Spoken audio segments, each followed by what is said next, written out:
Muito bem, hoje a gente tem um assunto bem interessante, porque sabe que quando a gente vai falar assim de descrição de lesão, é uma parada que você sempre pode buscar a descrição de lesão na literatura.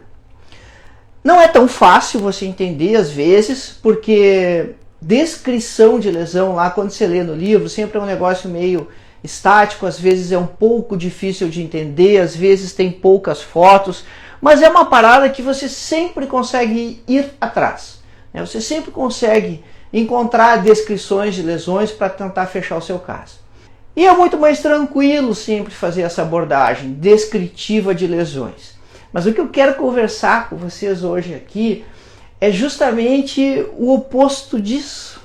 É como você vai fazer a abordagem e o manejo desse paciente, quais são as nuances interessantes de você perceber que você atendeu um paciente que fuma, do ponto de vista assim da estômago no mocho integrada no seu consultório, tem várias coisas diferentes para você fazer. Tem várias coisas diferentes para você abordar. Quando você está falando, por exemplo, com a galera da periodontia, o pessoal da perio, eles são muito acostumados a fazer avaliação de risco do paciente. E aí, em cima dessa avaliação de risco, você determinar as condutas clínicas. O que você vai fazer com o paciente, como vão ser as consultas, os acompanhamentos, os tratamentos para o seu paciente. E quando a gente está falando do paciente tabagista, do paciente etilista, do paciente que as duas coisas simultaneamente, isso também tem que estar presente. Porque tem muita coisa diferente que pode acontecer com essa pessoa e invariavelmente, o paciente pode não saber disso, a gente pode não ter dito, mas invariavelmente essa pessoa precisa dos nossos cuidados. Essa pessoa precisa dos nossos olhos profissionais periodicamente. Isso é muito importante. E isso traz dois tipos de impacto que são muito relevantes. Traz um impacto para o consultório da gente, porque com o passar do tempo esses pacientes vão se somando, se você faz direitinho esse esquema de consulta de retorno, mas principalmente se você explica com clareza as coisas para o paciente, e isso traz um impacto muito importante na vida da pessoa. Às vezes, a gente não é muito acostumado a fazer isso por causa da nossa profissão, assim, a gente não é muito acostumado a explicar a doença para as pessoas, a explicar para elas o impacto que um problema futuro pode ter na vida dela. E não estou falando só a questão assim, a pessoa ter câncer de boca e isso acabar evoluindo para o óbito, mas não, é tudo que está no meio do caminho. Não é o final da história, mas tudo que está ao longo desse trajeto. De ter um diagnóstico desses, de passar por um tratamento que sempre é muito agressivo. Às vezes é mais de um tipo de tratamento. O envolvimento que isso dá na família, a pessoa tem que deixar o trabalho muitas vezes, e é uma das coisas que as pessoas se apegam logo, né? Querem recuperar a condição de trabalho, recuperar a rotina, e nada disso a gente fala para o paciente normalmente. Não faz parte da nossa rotina assim, descrever essas situações de que uma doença grave ela pode impactar na vida, no cotidiano da pessoa. E não se trata de você aumentar ou sobrevalorizar as coisas, mas você realmente dizer o que pode acontecer se uma lesão desenvolve, se ela fica grande e ninguém viu. Por isso que esse paciente que está fumando precisa dos nossos olhos. Por isso que esse paciente que está fumando, ele vai precisar de um acompanhamento profissional diferenciado, porque ele tem um risco muito grande para desenvolver uma doença grave, que tem um tratamento muito complicado, que às vezes é mais de uma forma de tratamento, uma doença que volta, uma doença que nem sempre a cura está garantida. A gente sabe, por exemplo, que na história natural do câncer de boca, é muito provável que no futuro esse paciente acabe fazendo um carcinoma de esôfago. Então ele vai precisar de cuidados para o resto da vida e a gente precisa esclarecer e dizer isso para eles. E o paciente que fuma, então? Qual é a jogada desse cara? A jogada desse cara, a primeira questão, quando você está fazendo a sua avaliação inicial do paciente, lá que você está conversando com ele na anamnese e tal, essa pergunta do tabagismo, ela não está lá porque você é curioso, né? Porque você quer saber simplesmente se a pessoa fuma. Não, gente, isso é uma informação preciosa. E não basta você simplesmente saber desse paciente se ele é tabagista ou não, mas é muito importante você determinar quanto ele fuma por dia e há quanto tempo ele fuma.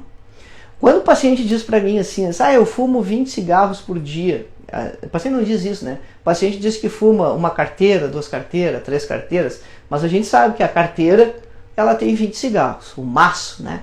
Então quando o paciente diz assim, eu fumo o maço, né? Quer dizer que ele está fumando 20 cigarros por dia. Você precisa determinar a quantidade que ele fuma e quando ele dá essa resposta que ele fuma X volume, né, 20 cigarros por dia, ao longo de 15, 20 anos, eu até brinco com o paciente, eu digo assim para eles, você já fumou que chega, né? Você já fumou o suficiente. E a pessoa se dá conta, às vezes cai a ficha. Mas ele não vai parar de fumar. Ou melhor, dificilmente ele vai parar de fumar. A gente sempre faz esse aconselhamento, a gente sempre diz isso para as pessoas. Quando é possível encaminhar o seu paciente para um grupo de combate ao tabagismo, faça isso, indique o grupo. Mas também é importante a gente ser autêntico e ser sincero. E as pessoas sabem que elas não deveriam fumar. E elas continuam fumando porque é muito difícil parar. Inclusive, né, eu tive um professor de patologia que fumava e fumava muito. E ele dizia que parar de fumar era uma coisa muito fácil, que ele já tinha parado de fumar 8 vezes. Então, quer dizer, ele não conseguiu parar nunca, né? Porque se ele parou 8 vezes é porque ele sempre voltava, ele sempre recidivava. Então essa história de que a pessoa vai conseguir parar de fumar, ela é muito difícil. E é justamente por isso que esse paciente tem que consultar regularmente conosco. Aí é que está o pulo do gato. Aí é que vem a sua contraproposta. E lembrando de novo a história da pele aqui do início da conversa, né? A periodontia faz muito isso, de programar essas consultas de retorno, essa volta do paciente de acordo com o risco dele para a doença. E você vai então ter essa pergunta sobre o tabagismo lá na sua avaliação, justamente para você determinar o risco de câncer, principalmente de boca, que esse paciente tem, baseado no volume que ele fuma e há quanto tempo ele está fumando. O lance é o seguinte, por que isso importa? Porque como é que o cigarro vai funcionar na célula? Ele precisa alterar o DNA celular. E alterar tantas vezes a ponto de formar uma célula tumoral. Como isso acontece para cada indivíduo, ou melhor, qual é a velocidade que isso acontece para cada paciente, para cada pessoa, a gente não sabe. E aí vem aquela contra-argumento do paciente, né? Que ele vai dizer assim, mas o fulano de tal, ele fumava 3 carteiras por dia, quer dizer, 60 cigarros por dia, faz a conta. Esse cara fumava um cigarro a cada 30 minutos, tirando o tempo que ele estava dormindo. E viveu 80 anos. Bom, mas isso foi ele. A gente não sabe a resistência genética de cada pessoa e como cada organismo vai se comportar ao estímulo das mais de 70 substâncias carcinogênicas que você tem no cigarro. E isso é importante dizer para o paciente. Quando a gente informa o paciente, quando você informa ele de forma qualificada, na linguagem que ele vai entender o que você está dizendo, e vai falar da importância disso para ele, ele vai perceber que você está preocupado com a saúde dele. E ele vai perceber que você está agregando valor a ele. E ele vai entender que você não quer que ele vá fazer as consultas de retorno para você ganhar o dinheiro da consulta. Isso é secundário. Você quer que ele faça as consultas de retorno porque ele tem um risco grande de ter uma doença grave e isso precisa ser explicado nesses termos. O narguilé, ele é muito mais perigoso, ele é muito mais potencialmente perigoso que o cigarro industrializado com filtro. A questão é que o uso não é tão frequente. Aquilo normalmente é um evento social, né? Você reúne os amigos ali, e aí a galera, não sei se desliga ou acende, sei eu, né? Toca fogo no narguilé lá, e aí todo mundo vai pitar. mas ele é muito prejudicial sim. A única diferença é que o uso é esporádico, o uso é eventual. É uma coisa assim, ó, mais ou menos na mesma linha de você pensar a respeito do charuto, né? O cara fuma charuto lá 2 vezes no ano, 1 vez no ano, 3 vezes no ano. Isso é praticamente inócuo.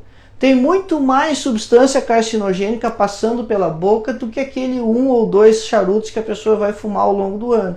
Mas se aquilo passa a ser rotina, aí sim muda o risco. Então, esse raciocínio do narguilé, ele precisa ser feito no mesmo patamar da pergunta que você faz para o cigarro convencional. Qual é a quantidade? Qual é a frequência? Qual é o volume? Porque quanto mais exposto o paciente estiver, maior o risco dele fazer as alterações genéticas para induzir o câncer. Mais seguido ele tem que vir no consultório. E essa é a justificativa que você tem que dar para ele. Só que aí você vai somando coisas. Você pode ter um paciente que já tem alteração visível, ele já tem alguma lesão na boca, alguma mancha branca, alguma leucoplasia. E aí, cara, poxa, aí você tá com a faca e o queijo na mão para explicar para o paciente as coisas. Porque aí você vai mostrar na boca dele o que está acontecendo. Olha aqui, ó, meu, você tem um sinal aqui, ó, claro, evidente, que teu organismo está dizendo chega. Que o teu organismo não está gostando do cigarro que você está fumando. O teu organismo está te dizendo, olha aqui na boca essa mancha, que se você não mudar os seus hábitos, as coisas podem piorar, as coisas podem se tornar mais graves. E aí, de novo, você vai usar esse componente, esse ingrediente, para você compor o calendário de retorno desse paciente, dessa pessoa.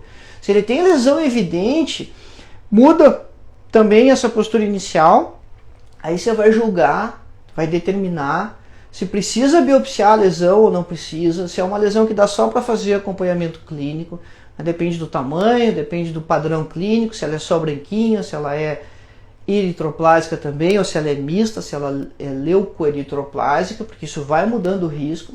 Mas também você precisa lembrar que não é o passo a passo para fazer o tumor.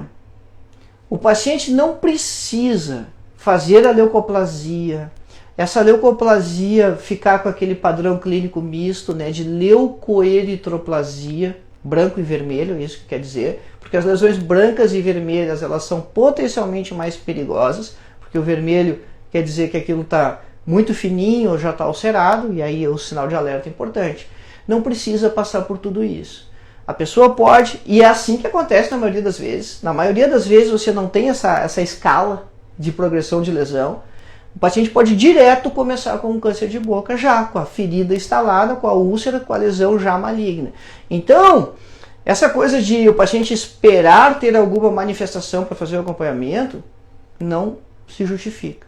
E isso é assim para tudo, né, pessoal? As mulheres entendem isso muito bem, porque as mulheres fazem preventivo do colo de útero, fazem mamografia regularmente, no intervalo certinho, sem esperar ter qualquer coisa.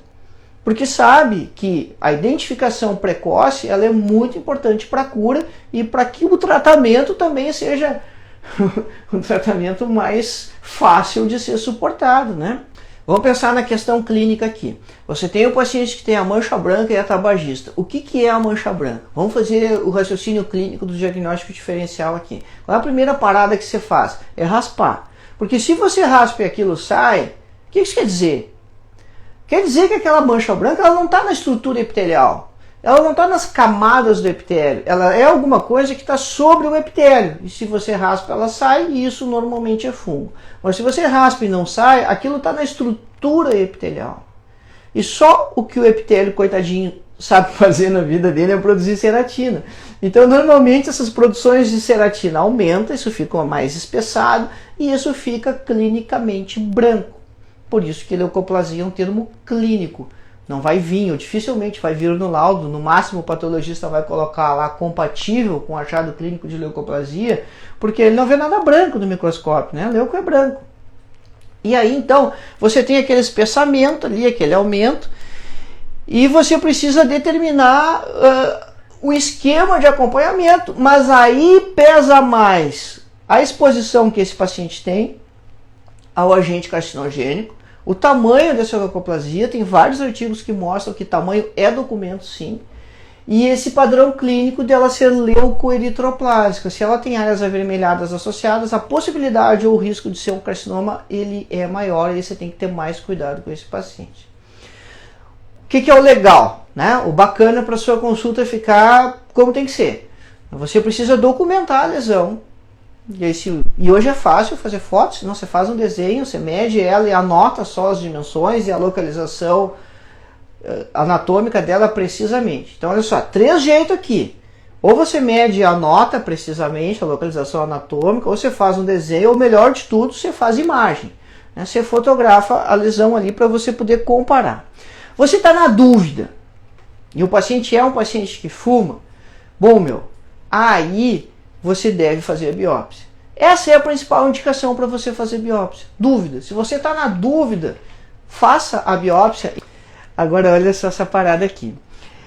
O nosso título é para você falar também, né? Eu ia falar também do paciente que bebe. E o que muda nessa associação? Cara, isso potencializa tremendamente o risco de câncer do paciente. Pode aumentar em até mais de 6 vezes o risco de câncer do paciente que fuma e associado ao tabagismo, ele também consome bebida alcoólica. E como é que é a questão da avaliação aqui? Primeiro, né? Essa pergunta também ela não deve estar lá na sua avaliação, na sua anamnese, exclusivamente por curiosidade. Você precisa ser um pouco mais específico. Né? Essa talvez seja a pergunta que as pessoas mintam com mais facilidade. Se eles consomem bebida alcoólica ou não, se eles... Cara, assim, ó, é mais difícil ser sincero aqui. Então você tem que ser mais esperto aqui na hora de fazer as perguntas, porque essa associação ela vai impactar nessa frequência das consultas que você vai propor para o seu paciente também. Como é que você faz isso, né? Bom, dá a volta na história, né? Olha, bebida alcoólica, você costuma tomar um aperitivo. Aí a pessoa diz, um aperitivo eu tomo. E como é que é? Eu tomo de vez em quando. Eu tomo todos os dias para abrir o apetite. Bom, isso muda tremendamente. Aí o próximo passo é você saber o que ele consome, porque também a gente sabe que os destilados, eles são muito mais relacionados ao câncer que as bebidas fermentadas. Então, uísque, cachaça, gin, vodka, o risco é muito mais aumentado se o paciente toma vinho ou cerveja. E aí você vai seguindo, né, nessa conversa aí com ele, né, para que ele conte mais. Assim, faz questão de 2 semanas eu atendi um paciente que foi sensacional, porque eu perguntei para ele assim, o senhor consome alguma coisa de bebida alcoólica, toma um aperitivo? E ele olhou para mim assim com a maior tranquilidade e disse assim, eu tomo cerveja todos os dias, sem pestanejar. Sim, eu chego em casa, depois que eu faço as minhas coisas, tomo meu banho, vou relaxar, eu tomo de 1 a 3 latas de cerveja, todos os dias. Eu digo, eu queria que todos os pacientes tivessem essa sinceridade, né? Contassem isso assim com tanta desenvoltura. Nem sempre vai ser assim, né? Tão de bate-pronto a resposta que o paciente vai te dar, mas é importante então você determinar, porque essa associação ela é muito perigosa. Então olha só, você tem que dizer para o paciente que ele tem um risco muito grande para a doença, que diagnóstico precoce é fundamental, que as consultas de retorno dele vai depender da intensidade do consumo de tabaco e de álcool e de há quanto tempo ele tem esse consumo, que coisas que aconteceram com outras pessoas não são parâmetro para ele, porque é outro organismo, mas a história familiar é importante. Então, se ele tem uma história familiar de ter tido tumores na família, o risco dele pode sim ser aumentado por câncer de boca, então isso precisa ser dito também. E depois de você fazer toda essa caracterização, assim, essa determinação, né, esse mapeamento, então isso está na sua anamnese não por curiosidade, mas justamente para você determinar isso, né, isso precisa ser explicado para o paciente, então aí você vai fazer o exame físico, procurando essas outras lesões que podem estar presentes já, né, as lesões cancerizáveis, sempre lembrando que não precisa ter a lesão cancerizável para fazer o tumor maligno. Ela é um achado extremamente importante, mas se o paciente tem fatores, na verdade não precisava nem ter nenhum fator predisponente, né? Qualquer pessoa pode fazer câncer, mas se ele tiver os fatores predisponentes, Isso é mais grave, talvez, do que ele ter essa lesão, esse sinal, né, essa primeira lesão cancerizável acontecendo lá. E aí no exame tem uma questão muito importante. A gente sabe, por exemplo, que os pacientes que têm câncer de boca, o órgão com mais prevalência, ou a região anatômica na boca com maior prevalência é a língua. Então, se o seu paciente tem uma leucoplasia no lábio, na região jugal, na gengiva, seja lá onde for, a língua ela sempre tem que ser criteriosamente examinada. A língua tem que ser sempre criteriosamente analisada, porque é lá que a epidemiologia pega, é lá que dá a maior prevalência de lesões. Então também isso é importante a gente dizer para o paciente. Você pode até ensinar para o seu paciente a fazer autoexame. Isso é perfeito, é excelente. Você de novo está agregando valor para o paciente, ensinando ele a se cuidar, está incluindo ele na jogada, né? Diz, olha aqui, ó, meu, já que você não vai parar de fumar, então eu vou te ensinar como é que você vai se examinar entre uma consulta e outra.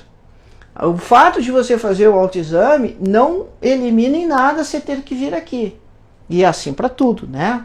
Faz autoexame de qualquer parte do corpo, mas isso não elimina a consulta. Mas por que então? Bom, acontece que se você perceber alguma coisa antes da consulta, dentro desse intervalo no autoexame que você está fazendo, aí você tem que vir antes. Você precisa antecipar a consulta se você perceber isso. E a língua, então, ela está muito presente, ela está muito envolvida nesse processo, porque é ali onde as lesões mais aparecem. É ali onde epidemiologicamente, isso é questão de concurso, o câncer de boca aparece mais. Precisa lembrar que o paciente tem pescoço.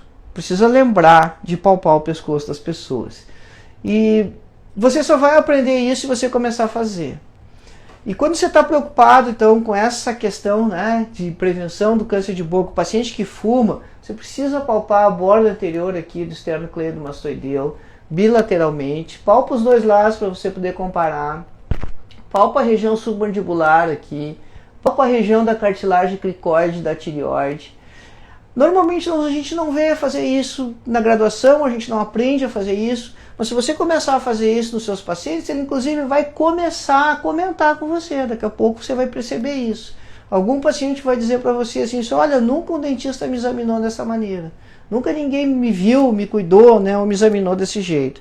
Então isso é fundamental para esse paciente que fuma também. Você precisa olhar todas as estruturas da boca, precisa palpar o pescoço, precisa diferenciar o seu exame, né? Precisa diferenciar a sua maneira de fazer o atendimento.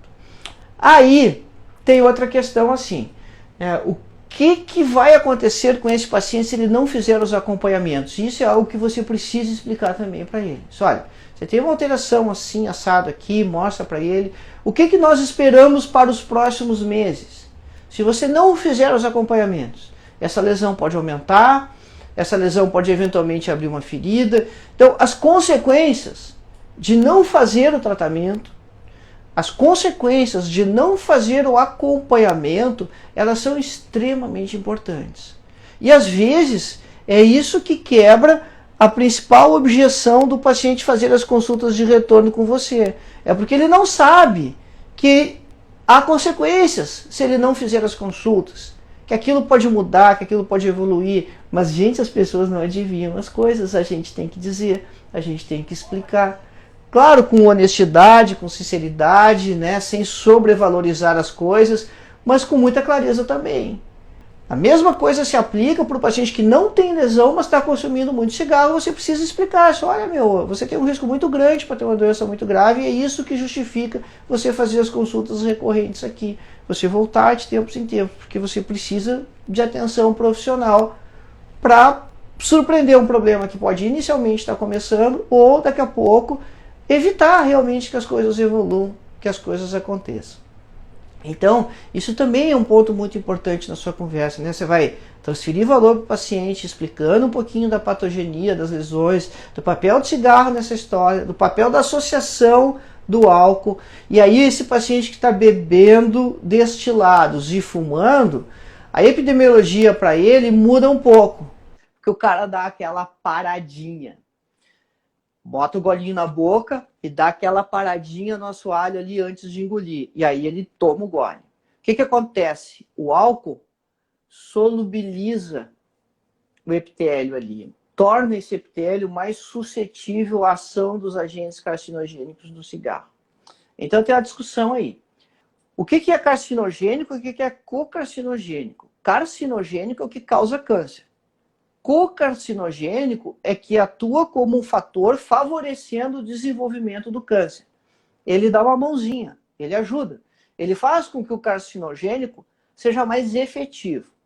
Então, quando você tem a questão do tabagismo, ele é um carcinogênico. Se o paciente está exposto somente a ele, ele tem todos os requisitos para desenvolver o tumor maligno. Talvez ele não viva o suficiente, precisaria mais e mais e mais anos de vida para que ele acabasse desenvolvendo o tumor, né? Teria que viver 200 anos, isso a gente não sabe para cada pessoa.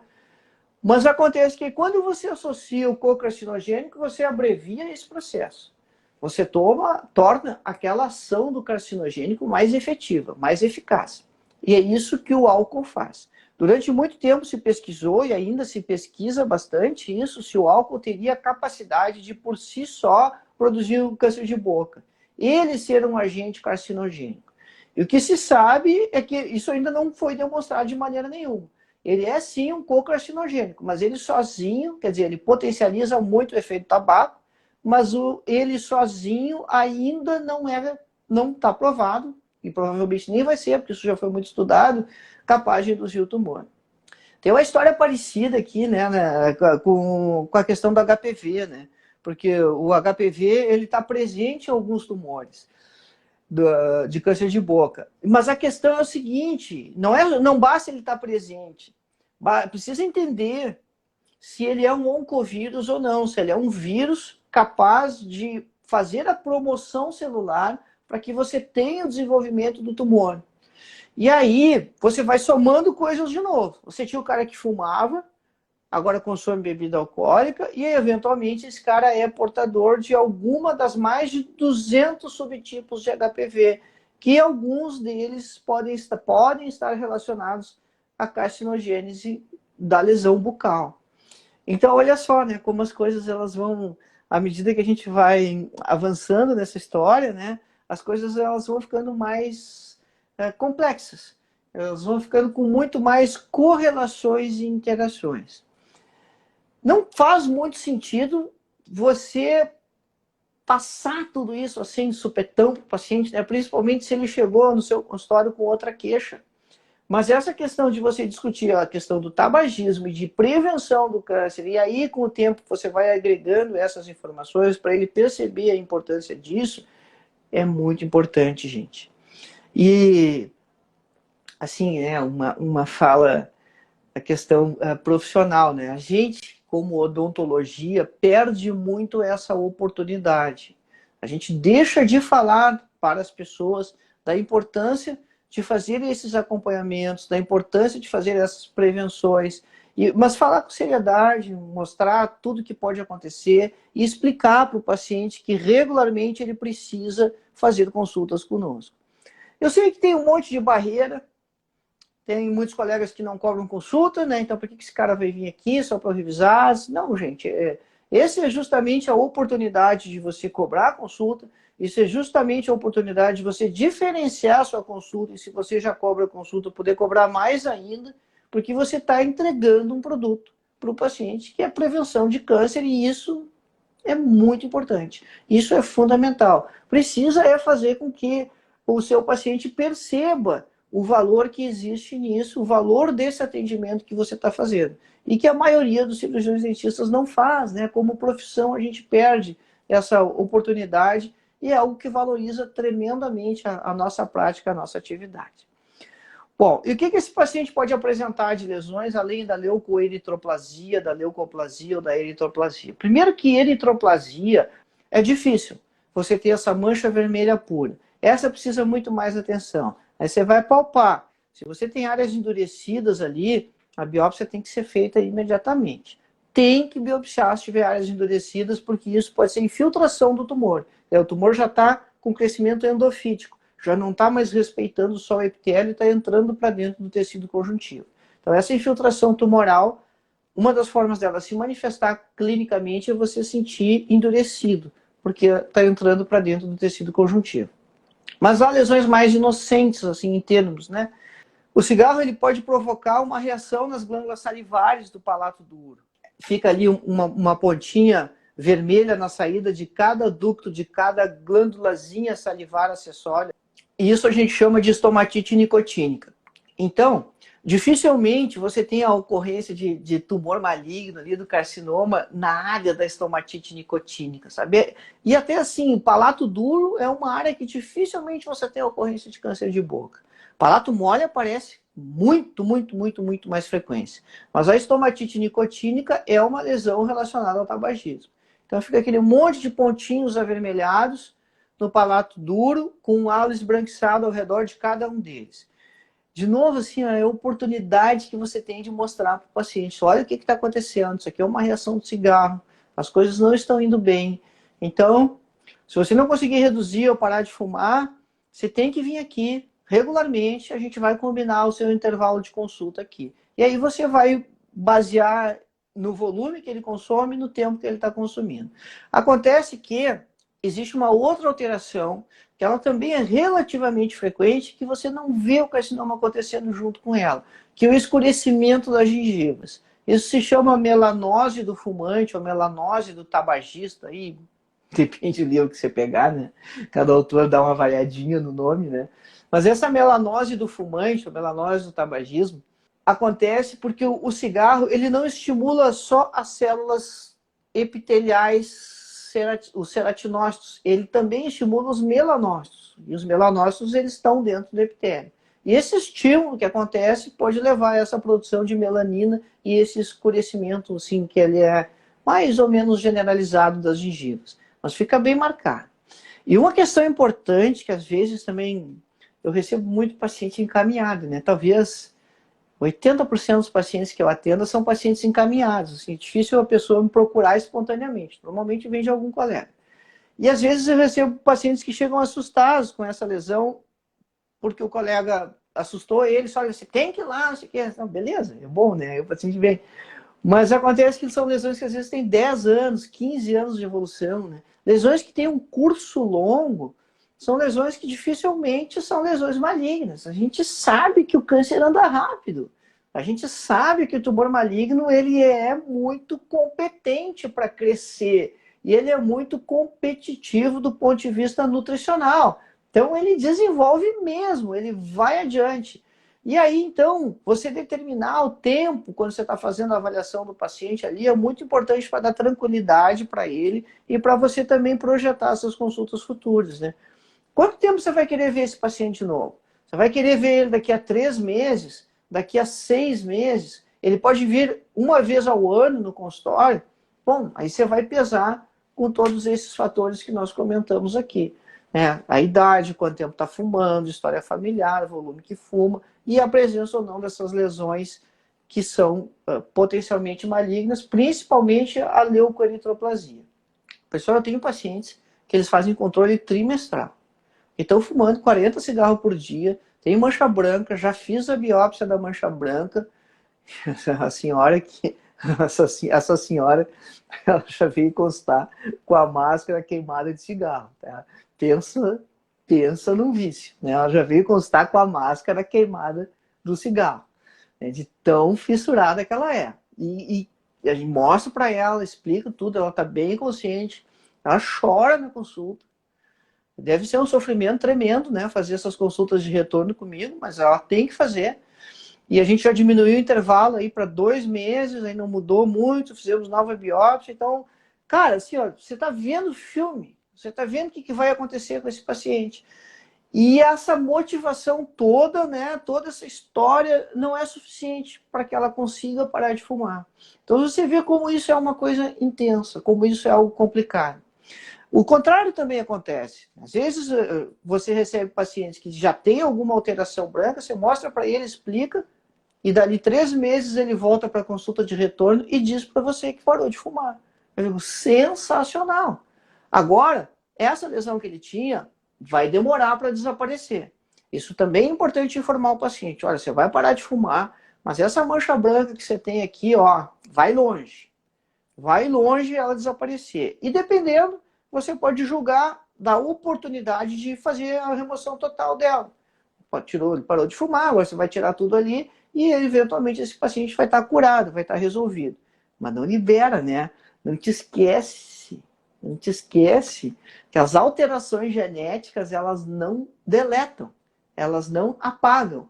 Então, todo aquele período de exposição ali, de aumento de risco que esse paciente tem, aquilo está presente. Ele não está aumentando a conta dele. Ele deixou ela num patamar ali, mas ela não vai baixar. E porque ela não vai baixar, mas ele tirou o fator predisponente para não aumentar mais, aí talvez você possa aumentar esse intervalo, né? Talvez ele não precise estar tão frequente assim, no intervalo tão menor de tempo no seu consultório. Ele possa vir, então, dali a 6 meses, dali a 1 ano, enfim. É porque isso aí não tem, assim, uma receita de bolo específica, né? Porque cada paciente é diferente do outro. Então, você precisa avaliar essas situações direitinho e mexer nisso. Se você está confortável vendo aquela lesão em intervalos maiores ou maiores, menores ou maiores, dependendo de como está indo a evolução clínica, beleza. Mas o importante é você fazer esse esquema de acompanhamento regularmente para esse paciente que é tabagista, mais perto ainda se junto ele consome álcool. E há um outro ponto importante aqui, que tem muita confusão. Pelo menos com os pacientes que eu recebo, né, encaminhados para atender, vem muita confusão com a ceratose friccional, que é atrito, não é leucoplasia. E às vezes esse cara fuma, sim, bastante. É um paciente que é um tabagista de grande volume de consumo de cigarro, e aí ele faz uma lesão branca, e é normal pensar em leucoplasia, mas a gente precisa excluir todas as possibilidades, porque se ele tem uma borda ali, de uma cúspide, uma borda de prótese, uma aresta qualquer que está atritando e faz aquela lesão branca, mesmo ele sendo tabagista, isso não é uma leucoplasia. Isso é uma ceratose friccional. E aí você não tem aquele potencial de transformação maligna, porque não é uma lesão que está acontecendo sem causa. A leucoplasia ela é idiopática. Você tem a causa ali, você tem o agente atuando ali. Então aí você precisa corrigir esse agente, acompanhar sempre, né? Isso é muito importante, ver que resultado está dando, e ela deve desaparecer. Se a lesão mudou de aspecto, você deve pensar assim seriamente em biópsia. E também isso é algo que às vezes eu coloco assim, muito claramente para o paciente, né? Às vezes ele vem na consulta inicial, tem uma manchinha ali, inocente, bem pequenininha e tal, eu digo para eles, olha, nesse momento a gente não precisa biopsiar você, mas talvez, ao longo do tempo, nós temos que fazer várias biópsias. A gente não sabe como a coisa vai se comportar. Então, o fato de não fazer essa biópsia agora não está te livrando de coisa nenhuma. Pelo contrário, pode ser que no futuro a gente precise fazer várias biópsias. Você sabe que tem também aquela história do líquen plano, né? Do líquen ser uma condição cancerizável. Não é que o líquen vire câncer, mas o paciente que tem líquen tem mais chance de ter câncer de boca. E esse também é um paciente que muitas vezes você vai fazer o diagnóstico clínico, na grande maioria das vezes você vai fazer o diagnóstico clínico, mas com o passar do tempo, dos acompanhamentos, se mudar o aspecto clínico da lesão, você tem que obrigatoriamente considerar a possibilidade de fazer uma biópsia. Então também você precisa dizer isso para esse paciente lá no início, né? Todas as coisas que a gente comenta antes, elas ficam muito melhor, né? Porque o paciente ele já foi informado, né? Ele está esperando como uma possibilidade. Então você dizer para eles, olha, agora a gente não precisa biopsiar, mas se isso aqui mudar, ou melhor, cada vez que isso aqui mudar, a gente vai ter que fazer uma biópsia para ter certeza que as coisas estão indo bem. Isso dá tranquilidade, não só para nós como profissional, mas dá tranquilidade para o paciente também. Uma experiência sensacional que vocês já devem ter passado, quem já fez uma biópsia de alguma lesão benigna, de alguma hiperplasia fibrosa, granuloma piogênico, qualquer coisa, é dar a notícia para o paciente que era uma lesão simples, que era uma lesão reacional, que era uma lesão inflamatória. Se você já fez isso, deu a notícia para o paciente assim, olha, a gente está aqui com o resultado da sua biópsia, e era só inflamação, era só um granuloma piogênico. Cara, as pessoas elas ficam extremamente agradecidas por receber essa notícia boa, Porque não adianta. No momento que você informa o paciente, ó, o material foi removido e vai para o exame patológico, aí vem aquela frase clássica, né? Porque é rotina. Se é rotina é porque pode ser outra coisa, né? Senão não precisava examinar. E aí a ansiedade acontece no pós-operatório. Não adianta, é natural isso. As pessoas ficam, mas será que não tem nada errado ali dentro, né? E aí quando o paciente volta e você dá essa notícia para ele, que você está com o laudo patológico, que o resultado é excelente, não podia ser um resultado melhor que aquele. Tem paciente que te abraça, inclusive, né? Fica, que coisa boa, doutor, me tirou um peso das costas e tal. E às vezes a gente tem muita tranquilidade com aquele diagnóstico, porque a gente sabe que aquilo que a gente mexeu, manipulou ali, não tinha a menor possibilidade de ser um carcinoma, uma lesão maligna. Mas mesmo assim as pessoas ficam agradecidas. E isso é muito legal, né, no atendimento, assim, essa energia assim, que os pacientes passam para a gente. Eu tinha um professor, não aquele que fumava, o outro, que ele dizia, né, que as lesões elas têm carteira de identidade, a gente tem que aprender a olhar essa identidade delas. E isso vem com o tempo, a gente precisa ir treinando para cada vez aperfeiçoar mais, fazer mais diagnóstico. Mas um lance muito legal, assim, começar a examinar para avaliar os pacientes, todos eles, né? Gente, tem mais de 30% dos pacientes que passam na cadeira do dentista. Essa estatística é universal, não é só no Brasil, que tem lesões de boca que não são vistas. Imagina, 30% dos pacientes que passam, na média, nos consultórios odontológicos, têm lesões de boca que não são vistas. Olha quanta coisa a gente deixa de fazer. Sem falar de toda essa conversa aqui, de você fazer esse acompanhamento diferenciado para o paciente que fuma, focado no risco dele por câncer de boca, e de fazer ainda mais de perto para o paciente que fuma e consome álcool. Porque aí sim a gente está fazendo prevenção. Você faz uma campanha grande na comunidade, examina 150 pessoas, né, de prevenção de câncer. Na verdade, quando você faz uma campanha dessas, que você examina um monte de gente a rodo, você está tentando fazer diagnóstico precoce das lesões, porque você está examinando para ver se já tem alguma coisa lá estabelecida. E do ponto de vista de prevenção, isso tem um impacto muito baixo, tem um impacto muito pequeno. Ainda mais se você não ensina para as pessoas o que elas podem fazer e com a frequência ou a regularidade que elas devem fazer esses acompanhamentos. Então, esses são lances assim, muito importantes e você vai se dar conta disso. Se você começar a fazer isso, você vai cada vez ter mais consultas recorrentes no consultório. E isso vai impulsionar a tua agenda. Às vezes a gente fica com aquele viés da faculdade lá, né? Problema da nossa formação, né? Que o paciente tem que vir, a gente tem que fazer um procedimento e cobrar aquele procedimento que a gente fez. E se a gente não fizer isso, a gente fica todo errado, fica constrangido, né? Parece que não entendeu o paciente. Não, gente, não é isso. Você está fazendo um trabalho muito importante, fazendo esse outro tipo de tratamento e acompanhamento. E isso vai somando nas suas consultas.